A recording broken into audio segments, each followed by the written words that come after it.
What does gym mean to you? Ooh, that's an emotional question. I've been with Rob Riley since he was at Jubilee, so that's going back some years. I think we've been together about 8-9 years, maybe more. I used to box for Rob, and then he asked me one day, I think it's time maybe you made the decision to coach. Not that I was rubbish at boxing, but I just have an affinity with the younger ones, and I enjoyed the coaching side of it. So. Well, having witnessed you this morning in the ring, can I just say I think you do a great job.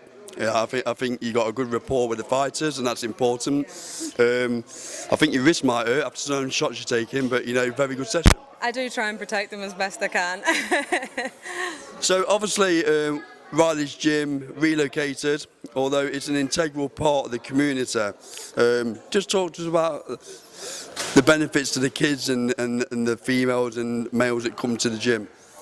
I think what we've created here is that we've got a family atmosphere. So we've got a very diverse equality formed gym, which means that the doors are open to everyone, and being able to be in the community and offering that hub of a safe space. I think this is the best term, a safe space for the kids to come where they're getting off the streets, they're learning something, we're teaching respect, we're getting them fit. They don't necessarily have to box, it would be great, but they don't necessarily have to. Some just come for fitness and for a bit of self-confidence, really. So that's what we want to try and be pushing forward, that we are that kind of gym, that we're open and approachable. You got Amy and Nicola training out of this gym. Would it be fair to say now that the push is needed to get the next generation of female fighters into gyms like not only Riley's gym but across the country?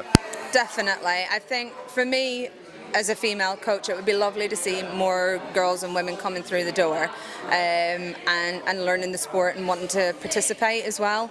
I work a lot and it's all lads, so it would be nice to have some female amateurs. There are quite a lot. It's a very growing side of the sport. There's a lot of gyms out there that have got some amazing girls and women fighting out of their gyms.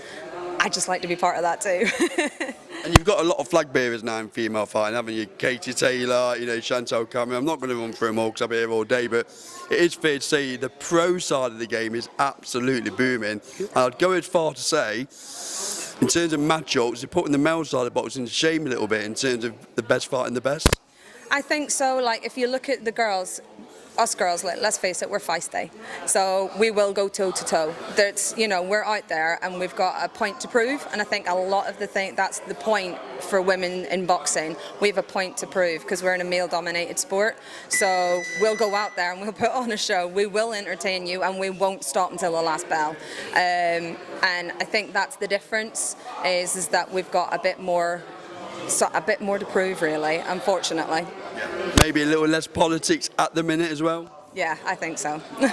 Yeah, so coming back to the Riley's gym then, so I mentioned for the coaches, obviously a lot of you give up your time to come in here.